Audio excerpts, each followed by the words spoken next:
Halo, Assalamualaikum warahmatullahi wabarakatuh. Ketemu lagi dengan acara Berbinar, berbincang bersama narasumber.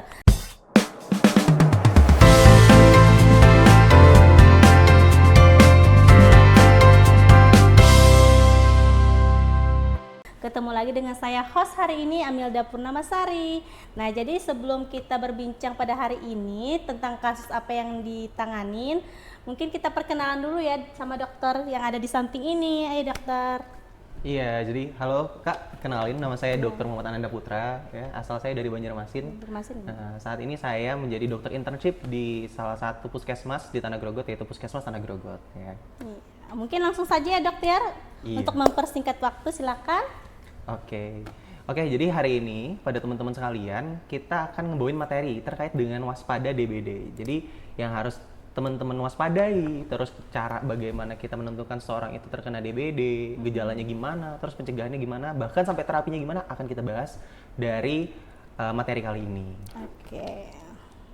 Oke, mungkin kita langsung aja ke materi nih. Jadi yang harus teman-teman tahu dulu. Jadi untuk kasus demam berdarah sendiri di Indonesia itu lagi tinggi-tingginya nih Kak. Oh ya. iya. Jadi ada beberapa berita ini yang sudah saya Sudah. cantumkan ya. Ini ada 4 berita. Yang pertama ada di Kabupaten Karawang yang di daerah Jawa ya. Terus kemudian ada di daerah Kaltim salah satunya juga Kaltim, ya. di daerah kita ya. Tanah Grogot ini dok. Nah, untuk Tanah Grogot itu untungnya Tanah Grogot itu dia termasuk yang paling rendah ya. Yang paling tinggi saat ini di Kaltim itu dipegang sama Kabupaten Kutai Timur ya, Kutai. dengan total kasusnya mencapai 237 kasus. Jadi memang sangat banyak ya, banget ya. Jadi demam berdarah sendiri itu yang sangat kita takutkan itu adalah dia menyebabkan kematian Kak, sampai menyebabkan kematian. Jadi itu yang bahayanya ya. Jadi harus benar-benar kita waspadai nih demam berdarah. Jadi kita harus tahu gejalanya apa, terus tata laksananya gimana, terus pencegahannya gimana gitu. Oke. Nah, terus yang teman-teman lihat saat ini saya ambil dari sebenarnya udah lumayan lama ini ya. Jadi ini yang saya mau tunjukin di sini itu cuman tata letaknya. Jadi dia dari garis mana sih dia itu banyak ya. Nah, pada dasarnya si nyamuknya ini, si Aedes aegypti ini dia paling banyak di daerah tropis. Tropis ya. Iya, jadi di daerah tropis. Berarti yang merah-merah ini yang tropis ya dok? Iya, yang merah-merah ini adalah yang rawan terkena demam berdarah. Baik-baik. Oke, mungkin kita lanjut ya. Nah, Iya. jadi sebelum kita lebih jauh lagi ngebahas tentang demam berdarah, kan sering nih dibilang demam berdarah, DBD, demam berdarah ya, di mana-mana dibilang seperti itu. Jadi sebenarnya kepanjangan dari demam berdarah itu atau DBD sendiri itu adalah demam berdarah denggi. Denggi. Iya, jadi ada dengginya. Denggi itu jenis nyamuk. Nama virusnya. Oh, nama virusnya. Ya, jadi itu adalah dengue virus. Nah, dengue virus inilah yang menyebabkan terjadinya demam berdarah itu, ya. Jadi kalau misalnya menurut klasifikasi, jadi ada yang namanya dengue fever atau demam dengue, sama ada yang demam berdarah dengue. Jadi itu dua hal yang berbeda sebenarnya, ya. Oke. Oke, lanjut. Nah, ini adalah nyamuk Aedes aegypti, ya. Nyamuk Aedes aegypti itu dia paling aktif pada pagi hari dari rentang jam 9 sampai jam 10 pagi. Itu dia aktif-aktifnya. Terus juga sore hari itu dia aktif-aktifnya juga. Dari jam 4 ya? sampai jam 6. Itu dia aktif. Aktif banget itu ya. Dia aktif banget. Nah, terus itu kan ada tuh tulisannya ada Denvi 1, Denvi 2, Denvi 3, Denvi 4. Itu sebenarnya apa? Jadi yang harus teman-teman tahu, si nyamuk Aedes aegypti ini kalau nyamuknya sendiri dia tidak menyebabkan yang namanya demam berdarah atau demam denggi. Tidak, tapi adalah virus yang dia bawa. Nama virusnya itu adalah dengue virus. Nah, dengue virus itu dia terbagi menjadi 4 kategori atau serotype ya. Ada dengue virus 1, dengue virus 2, dengue virus 3, dan dengue virus 4. Nah, ini menyebabkan apa? Ini nantinya teman-teman bisa kena dengue itu sampai 4 kali. Karena dia mempunyai 4 macam yang berbeda. Jadi setelah berarti walaupun dia kena 1 bisa kena sampai ke 4 kali. Iya, bisa sampai 4 kali. Nah, jadi kalau virus itu virus itu masuk ke tubuh manusia, tubuh manusia itu akan menanggapi dengan membentuk yang namanya antibodi. Nah, setelah antibodi dibuat, harusnya manusia itu dapat melawan, imun tubuhnya dapat melawan si virusnya ini. Tapi karena dia itu ada 4 serotype yang berbeda, ini kan beda-beda. Nah, jadi antibodi ini belum mengenal yang lainnya. Makanya orang itu bisa terkena demam berdarah atau demam denggi sampai 4 kali, benar. Iya. Nah, ini tanda dan gejalanya nih, yang paling sering banget nih saya animasikan supaya bisa diterima lah sama masyarakat, sama teman-teman sekalian gitu ya. Yang pertama itu ada sudden onset. Sudden onset itu kita bilangnya dia masanya akut, dia cepat gitu. Jadi yang pertama yang dialami pasien itu adalah demam dulu, ya. Demamnya itu biasanya di hari kedua yang mulai di hari naik. kedua. Jadi Sampai dia ke agak 7 hari gitu ya, Dok? Iya, sampai 7 hari. Ya, nanti di belakang itu ada penjelasan kenapa sih sampai 7 hari demamnya gitu ya. Supaya Jadi dia dari hari kedua, dari hari pertama setelah terkena gigitan nyamuk, kemudian tubuh itu akan menanggapi, akan merespon. Nah, respon tubuh itu ketika menghadapi suatu virus atau mikroorganisme yang masuk ke dalam tubuh, itu akan menanggapinya dengan demam. demam. Ya, jadi dengan demam. Setelah itu nanti virusnya akan menghilang, akan dihancurkan oleh imun tubuh kita sendiri. Nah, terus yang kedua, bisa muncul yang namanya sakit kepala. Sakit kepalanya itu biasanya sampai di belakang kepala, di belakang mata juga sakit. Jadi, Dok, kepala saya sakit sampai belakang mata. Nah, kita juga harus curiga. Ya. Oh, bisa juga ya kayak gitu sampai ke belakang mata ya. Benar. Terus ada juga ini yang ketiga, ada joint and muscle pain. Jadi dia pada sendi-sendinya, pada otot-ototnya juga sakit. Jadi pasiennya datang, Dok, saya demam, kemudian dengan sakit kepala, kemudian dengan sendi-sendi yang sakit. Kita sudah harus mulai mengarahkannya. Berarti ada tanda-tandanya gitu ya, Dok? Iya, ada tanda-tanda DBD. Terus yang keempat ada nausea atau vomiting. Nah, mungkin di masyarakat luas masih belum mengerti nausea dan vomiting apa. Nausea vomiting ini adalah mual dan muntah. Jadi mual dan muntah juga salah satu reaksi tubuh kalau misalnya ada suatu mikroorganisme yang masuk ke dalam tubuh kita, ya. Dan nanti dia mengganggunya pada reseptor mual, ya. Jadi dia bisa menyebabkan mual dan muntah. Oke. Nah, terus yang kelima ini paling terkenal, Kak. Biasanya pasiennya ruam, ya, itu paling terkenal banget. Pasti ada bintik-bintik. Iya, jadi ibu-ibu tuh datang kadang membawa anaknya. Sudah bintik Iya, gitu ya, Dok? Dok, kenapa ini kok di badan anak saya ada muncul bintik-bintik merah? Terus dia diikutin dengan adanya demam. Nah, itu sudah kita biasanya kita langsung cekkan untuk labnya. Ya, nanti di labnya kita lihat lagi. Di belakang ada penjelasannya lagi. Oke. Terus yang terakhir ada mild bleeding. Jadi ada perdarahan. Berarti kayak mimisan dia ya? Ada mimisan, ada perdarahan pada gusinya. Jadi ada tanda-tanda perdarahan yang muncul. Nah, sebenarnya skin rash itu atau yang pada bintik-bintik merah tadi itu juga perdarahan, tapi bentuk perdarahannya adalah perdarahan di bawah kulit. Gitu, ya. Oke. Nah, sebelum lebih jauh kita harus tahu dulu ini, ya. Jadi tadi kan sudah disebutin sama saya gejala-gejalanya apa aja. Nah, gejalanya pun juga ada juga yang dia ini ada termasuk tanda bahaya atau enggak dari si dengue ini. Nah, kalau dari WHO itu sekarang ngebaginya kayak gini, Kak. Dia itu apakah dengue fever, demam dengue tadi dengan tanda bahaya atau tidak? Nah, kalau memang dulu sempat, ya, dulu tuh juga sempat memang ada dibaginya dia ini demam dengue sama demam dengue berdarah. Gitu. Jadi dua. Iya, kalau sekarang kita mengikuti kriteria WHO, dia ini ada dengan tanda bahaya atau tidak gitu dulu. Gitu. Nah, bisa dilihat ini. Jadi kalau misalnya dia ada dengan tanpa tanda gejala bahaya, ya, itu ada yang lingkaran yang agak buram, ya, agak buram di luar itu. Nah, itu lingkarannya itu menunjukkan berarti dia tanpa tanda gejala yang berbahaya, ya. Gejala-gejala yang dibawa sama seperti sebelumnya. Jadi ada mual muntah, ada rash atau peteki, kita biasa bilangnya ada bintik-bintik merah di tubuh. Terus juga dia ada otot sama sendi-sendi yang sakit, ya. Terus itu ada yang namanya tourniquet test. Tourniquet itu kita munculkan. Jadi dia misalnya dia datang dengan tidak khas nih, cuma demam aja, kan. Iya, maksudnya dia ada tanda-tanda lain gitu ya. Iya, kan, dia Dok? cuma datang cuma demam nih, cuma demam. Nah, kita provokasi munculnya bintik perdarahan gimana? Nah, caranya itu kita tensi. Tensi ya, dulu. kita tensi dulu, kemudian nanti dari sistolik sama diastoliknya kita tambah, kemudian kita bagi dua. Nah, itu kita diamkan selama 10 menit. Gitu. Itu nanti akan memicu bintik-bintik perdarahan. Kalaunya ada, pasti muncul kan dia, pasti Dok? muncul dia. Itu salah satu tanda perdarahan. Supaya gitu. lihat ya apakah memang Ya. ada bintik-bintik. Nah, terus ada namanya leukopenia. Leukopenia itu berarti ada kadar sel darah putih yang menurun dia. Nah, itu juga dipengaruhi sama virusnya sebenarnya, ya. Nah, terus itu. Nah, ini yang dibilang ada warning sign. Warning sign ini adalah tanda bahaya yang perlu kita perhatikan. Jadi warning sign-nya itu yang pertama, anaknya datang sudah demam tapi tidak khas misalnya, tapi ada bintik-bintik perdarahan, udah kita curigain dengan demam dengue tadi. Nah, kemudian kita cari ada nggak warning sign-nya. Yang pertama ada abdominal pain, jadi dia ada nyeri perut, terus ada nyeri perut yang sangat hebat dirasakannya. Nah, Terus yang kedua, ada mual muntah, tapi mual muntahnya yang terus-menerus, teman-teman. Jadi teman-teman kalau ngeliat nih, dia udah mual muntah, ada demamnya, terus ada Lengkap rasnya, gitu ya. udah lengkap sama mual muntah, itu tanda bahaya. Jadi harus segera buru-buru harus ke IGD. Gitu. Ya.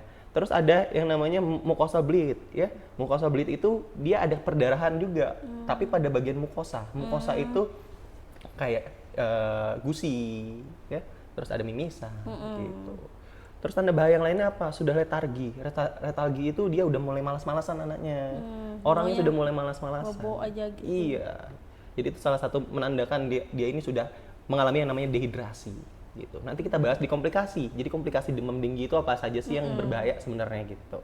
Lain-lain sih nanti itu akan dicek sama dokter yang mana tanda bahayanya. Kayak ada perbesaran pada hatinya, terus ada peningkatan pada beberapa kadar laboratoriumnya gitu. Terus untuk yang terakhir nih, yang terakhir ini sebenarnya adalah untuk komplikasinya nanti yang dimasukkan dalam dia ini demam tinggi yang berbahaya kategorinya kayak gitu. Nah itu kalau misalnya sudah muncul yang namanya shock. Shock itu nanti kita lihat dari tensinya, apakah tensinya itu turun dari nilai normal atau tidak, gitu. Nah ini fase-fasenya, ini fase-fase yang harus teman-teman perhatiin. Jadi pada dasarnya tadi kan saya bilang nih, demam itu dia muncul di hari kedua sampai hari ketujuh. Itu ada alasannya. Naik turun gitu ya dok. Jadi pada dasarnya dia dibagi jadi 3 fase. Ya, yang pertama itu ada high fever, terus ada critical period, terus yang terakhir itu ada recovery period atau kita bilangnya convalescent. Nah, dari ketiga periode ini, 3 fase ini, itu ada ditandatanganin. Kalau teman-teman lihat dari hari pertama dia akan mulai naik itu, ya dia akan mulai naik. Nanti turun nih dok gitu ya. Dia akan turun di hari ketiga, di hari ketiga itu mulai turun. Kemudian di hari keempat dia akan turun sama sekali. Gitu. Tapi ya di hari keempat itu karena dia sudah mengalami gejala yang sebelumnya, gejala yang lain-lain tadi, ada mual muntah, itu akan masuk ke komplikasinya. Jadi dia akan dehidrasi. Ada yang namanya shock karena kekurangan cairan, ada yang kegagalan organ kayak gitu. Makanya dia masuknya ke, kita nyebutnya hari keempat itu adalah critical period, fase kritisnya. Kritis, gitu. Lagi kritis-kritisnya di masa itu ya. Nah, di hari kelima sama keenam, di hari keenam baru kita bisa bilang dia itu di fase convalescent atau fase penyembuhan, karena dia itu sudah dibuang sama antibodi sama tubuh, ya, sama imun tubuh itu sudah dibuang, sudah dihancurkan virus-virusnya. Jadi dia sudah mulai. Nah, berarti masa penyembuhan di hari keenam. Hari keenam. Jadi kalau misalnya dia sudah memang ada gejala-gejalanya itu, terus kita harus hitung dulu benar-benar dia ini demamnya dari hari keberapa. Jadi dihitung. Iya. Jadi kalau sudah tahu nih dia, oh misalnya hari ke-6, oh ya sudah, berarti kita akan terapi dengan terapi lanjutannya aja, apa yang diperlukan anaknya atau orangnya gitu. Apakah cairan ataukah obat-obatan yang diperlukan oleh pasiennya, kayak gitu. Oke. Nah, untuk pendekatan diagnosis pun, ya, untuk diagnosis pun yang kita pertanyakan, yang kita akan lakukan itu yang pertama adalah anamnesis. Pasti itu. Anamnesis ini adalah tanya jawab kepada pasien atau orang tua pasien terkait dengan gejala yang muncul. Gejalanya apa? Yang sebelumnya tadi dijelasin, ya. Ada gejala demam, ada sakit pada sendi, pada bagian otot-ototnya. Kemudian yang paling khas itu ada perdarahan di bawah kulit atau peteki kita bilangnya. Ada rash juga ya. Terus yang terakhir kalau misalnya ada tanda-tanda bahaya tadi, lain-lainnya. Diikutin dengan apa? Diikutin dengan ada pemeriksaan fisik, ya. Pemeriksaan fisiknya apa? Yang khasnya itu adalah peteki tadi, perdarahan pada bagian bawah kulit tadi. Itu yang khasnya. Bintik-bintik tadi ya, dok. Iya, dia muncul di bawah kulit, biasanya di bagian-bagian tubuh, bagian-bagian tangan gitu, dia paling sering munculnya di situ, ya. Nah, itu ada yang namanya tadi Rampley test atau orang kenalnya dengan Tourniquet test. Itu sama aja. Jadi kita provokasi dengan tensi tadi, dengan cara kita tensi, kita pertahankan tensinya gitu.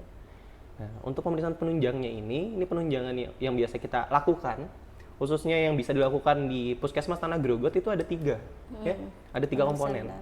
Tapi ketiga ini terbatas lagi tergantung dengan fase-fasenya. Yang pertama ada darah lengkap. Darah lengkap yang mau kita lihat itu apa? Komponen darah merahnya, 1. Yang kedua kita mau lihat komponen darah putihnya. Kemudian kadar konsentrasi darahnya, gitu. Itu yang mau kita lihat. Nah, kemudian yang nomor 2 itu ada NS1. Jadi NS1 itu dia akan meningkat atau spesifik cuman di hari kedua dan ketiga. Oh gitu. Setelah itu akan turun, akan hilang. Dia tidak akan terbaca NS1 itu. Gitu. Nah, yang bisa misalnya pasiennya datang di hari keempat, Dok. Kan tadi di hari keempat Hari keempat dia datang. dibilang masih kritis. Mm-mm. Nah, yang kita lakukan adalah pemeriksaan darah lengkap dan IgG dan IgM. Oh gitu. Jadi IgG dan IgM ini dia akan muncul di hari Berarti keempat di kelima. masa kritis itu yang kita harus periksa darah lengkap dan NS1 itu ya dok ya? Iya, dan diikutin dengan gejala pasiennya dulu. Yang Lihat penting itu gejalanya dulu iya, gejalanya dulu. Jadi untuk IgG IgM ini kita bisa nge-track nih virusnya masih ada apa enggak, bener nggak virusnya dengue atau enggak gitu. Oke. Nah, setelah kita tahu pasiennya itu menderita demam berdarah atau demam tinggi tadi, ini pertolongan pertama yang bisa kita lakukan. Yang pertama, kan tadi sudah ada tanda-tanda perdarahan. Iya, tanda perdarahan tadi. Berarti dia gampang berdarah dong. Iya. Ya, logikanya dia gampang berdarah. Mudah mimisan dan Nah, sebagainya ya. jadi kita sarankan untuk melakukan tirah baring. Tirah baring itu kita rest total, ya, bed rest. Bed rest. Jangan Jangan beraktivitas bergerak, dulu. iya. Iya, soalnya yang ditakutkan itu apabila terjatuh.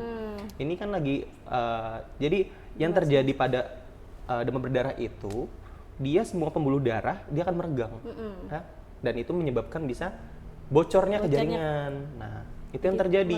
Nah, jadi kita kita anjurkan untuk bed rest. Jadi supaya dia kalau misalnya Itu ada biasanya bed kebentur, restnya itu berapa lama dok? kita sesuaikan dengan fasenya tadi. Oh sesuaikan Iya, dengan fase. kita sesuaikan dengan fasenya. Terus yang kedua, perbanyak minum air putih. Karena salah satu komplikasinya tadi ada dehidrasi, iya, ya. Jadi dia bisa menyebabkan dehidrasi. Dehidrasi ini dari mana, Dok? Kok bisa dehidrasi tadi? Dia bocornya plasma itu. Ketika plasma itu bocor dari pembuluh darah, itu akan menyebabkan kekurangan volume. Ya. Jadi dehidrasi di Jadi situ. bisa dehidrasi. Nah, terus kalau misalnya anaknya demam, ya kita kompres pakai air hangat, ya, dikompres hangat. Terus yang terakhir, berikan obat pereda demam. Nah, tapi obat pereda demam ini kita gunakan dengan sesuai anjuran dosisnya, gitu. Kalau nggak setepat dosis, biasanya turunnya demamnya juga nggak turun. Apalagi masalahnya pada anak-anak, Kak. Iya, anak-anak itu yang Iya, biasanya susah. jadi anak-anak itu kita harus ukur dulu berat badannya berapa. Karena kan dosis dia itu per berat badan. berat badan, Benar. apalagi bayi ya, bayi Iya. balita itu. Gitu. Oke. Oke. Nah, kemudian kita lanjut prinsip pengobatan yang dilakukan kalau misalnya kan tadi sudah nih pertolongan pertama sudah dilakukan. sudah. Nah, ini prinsip pengobatannya. Jadi sebenarnya dia cuma ada 3 prinsip pengobatan untuk demam berdarah itu. Ya, yang pertama rehidrasi karena tadi pasiennya akan mengalami dehidrasi. Dehidrasi, Ya. Jadi perbanyak konsumsi cairan, terutama air putih. Tapi kalau pasien dengan dia mual muntah hebat, itu kan nggak bisa masuk lewat mulut. benar. Nah, sehingga salah satu alternatifnya itu adalah penggunaan air infus, cairan infus. Jadi lewat diinfus. infus juga Iya, ya. lewat Udah pembuluh cukup darah. dengan air putih toh udah cukup ya dok ya. Sebenarnya cukup Cukup kalau ya, misalnya kan? dia masih bisa menelan. Kalau nggak bisa menelan itu harus Iya. dengan bantuan. Ya. Dengan bantuan benar. Jadi dengan selain infus juga bisa kalau misalnya pakai NGT pun masih bisa. NGT itu dia masuk selang lewat hidung gitu. Nah, prinsip yang kedua, kita gunakan obat-obatan. Obat-obatan ini apa? Yang pertama, obat pereda demamnya, ya. Kemudian nyerinya juga harus dihilangin karena nyeri itu pasti nggak enak bagi pasiennya. Karena apalagi dengan nyeri perut tulang. ya, nyeri perut, nyeri tulang, nyeri sendi itu nggak enak. Nah, tapi ada obat yang harus diwaspadai nih, Kak. Ya, nama obatnya itu ada aspirin. Aspirin ini obat anti-inflamasi non steroid dia. Ya, biasanya digunakan untuk pengencer darah. Gitu. Iya. Dia itu kan ini tadi saya bilang jaringannya kan lagi merenggang Iya, semua. merenggang. Kemudian darahnya diencerkan, apa yang terjadi? Dia akan Perdarahan iya, terus. tambah perdarahan terus dia. Karena encer darahnya. Iya, tambah encer. Konsentrasinya tambah cair dia. Berarti itu yang harus Harus diwaspadai obatnya ya. harus dihindari. Boleh mengkonsumsi itu, tapi dengan anjuran dokter. Gitu. Nah, yang terakhir yang ketiga istirahat. Tetap istirahat itu jadi rest tadi ya. bed rest kita balikan bed rest. Karena dia mudah berdarah pasiennya. Gitu. Nah, ini pencegahan demam tinggi. Kalau dulu kita 3M+. mengenalnya dengan 5M. 5M plus Kalau ya. sekarang 3M+. 3M plus. Ya, 3M+. Yang pertama kita menguras. Menguras itu ya kuras berarti tempat-tempat yang Ya, penampungan air, bak air, mandi, dan lain-lainnya. Ya. Kemudian menumpuk tempat penampungan air juga. Jadi kalau kita menggunakan tandon, menggunakan bak mandi, itu harus ditutup juga. Gitu. Tempat air itu biasanya ya. Iya, tempat-tempat air. Apalagi yang dia cuma menampung air sedikit. Iya, benar. Gitu. Ya. Terus mendaur ulang. Jadi barang bekas itu kalau dulu kan dikubur nih. Iya. Nah sekarang itu direkomendasikannya buat daur ulang. Kayak kaleng-kaleng, botol-botol gitu Iya, ya. bisa dipakai lagi kan. Nah, gitu. Buat kerajinan apa gitu ya. Benar. Nah terus yang terakhir ini ada plus. Plus itu sebenarnya lebih banyak dilakukan sama bantuan kesehatan. Jadi orang-orang puskesmas bantu. Ini ada fogging, ada program fogging, terus ada menggunakan larvasida gitu. Terus ada agenda menjaga kebersihan bersama, gotong royong gitu. Itu plusnya. Terus yang lainnya bisa nggak ditambahin? Bisa. Masak pakai kelambu. Iya. Tuh pasang kelambu tuh juga. Apalagi aman, Mbak. kan cupang gitu ya? Iya, Bisa ya dok bisa. ya. Gitu. Semprot obat nyamuk Bisa mungkin. ya. Gitu. Nah, yang terakhir, komplikasi demam denggi sendiri. Jadi komplikasi demam denggi ini yang paling berbahaya tadi dia menyebabkan dehidrasi, ya. Menyebabkan dehidrasi karena dia ada perdarahan di bawah kulit, peregangan atau kebocoran plasma tadi, ya. Dia bisa menyebabkan yang namanya dengue shock syndrome. Nah, dengue shock syndrome inilah yang berbahaya, yang bisa sampai menyebabkan kematian. Kematian ya, bahaya. Nah, intinya dia akan mati atau meninggal ya pasiennya itu karena dia kekurangan cairan. Ya, sehingga tidak mendapatkan cairan yang cukup buat tubuhnya gitu. Oke, Gitu. Kalau terima dari saya kasih. cukup. Nah, Oke, kayak gitu penjelasan dokter tadi ya. iya. Mungkin ada tambahan lagi dokter? Cukup sih kalau dari saya cukup ya. Mungkin ada pertanyaan saya satu ya dokter. Ini misalnya ada ibu hamil atau menyusuin. Misalnya kalau ibu itu terkena DBD, apa dia pengaruh ke anaknya gitu? Oke, jadi kan pertanyaannya dia ibu hamil Atau menyusui. Tapi apakah bisa terkena anaknya gitu? Kenapa sih? Menular. Menular, Oke. ya gitu. Oke, yang pertama kita harus tahu dulu. Nah, kalau misalnya dia itu masih ibu hamil, Iya. kita harus lihat dulu dia trimester 1, trimester 2, trimester 3. Gitu. Dilihat. Kita harus perhatikan trimesternya. Nah, kalau udah tahu, kita tahu nih komplikasinya ke bayinya ke gimana. Biasanya untuk ibu-ibu hamil yang kita lakukan pertama kali, ya tetap kita rehidrasi dulu cairannya. Pertanyaannya kan tadi apakah bisa menularnya? Menularkan ke bayinya. Ke bayinya. Kalau ke bayinya, ibunya itu kan memang masih dalam kandungan nih. Nah, dan dalam kandungan janin itu akan dapat nutrisi dari plasenta. Plasenta itu mendapatkan aliran darah dari ibu. Jadi ndak bisa tertular gitu ya dok? Jawabannya bisa. Bisa. Iya. Oh, bisa. Karena sejatinya tadi saya bilang Aedes aegypti itu ngebawa virus yang namanya dengue virus. Dengue virus itu ketika dia masuk ke dalam darah, dia akan menyebar secara viremia atau viremia itu virusnya akan masuk lewat darah. Gitu. Nah, karena plasenta itu masih dapat nutrisinya dari darah ibu, bisa. Oh, gitu. Gitu. Pengaruhnya kemana? Nanti ke air ketubannya. Gitu, ya. Oke. Nah, terus kalau untuk yang ibu menyusui, bisa nggak dia ketularan? Kalau itu jawabannya nggak bisa. Nggak bisa. Nggak bisa, karena ini bukan penyakit yang menular, tapi penyakit yang disebabkan karena lingkungannya. Gitu. Berarti walaupun lewat air susu ibu nggak menular gitu ya dok? Nggak ya? menular. Karena nggak lewat darah. Enggak, beda gitu. Oke, kalau gitu. Nah teman-teman, itu tadi ya penjelasan dari Dokter Nanda. Mungkin teman-teman di sana bisa melakukan 3M+ tadi ya teman-teman untuk mencegah terjadinya demam berdarah. Jadi ini lagi musim demam berdarah, jadi kita harus tetap waspada dengan 3M+. Oke, terima kasih. Sampai sini dulu podcast kita hari ini. Bye-bye.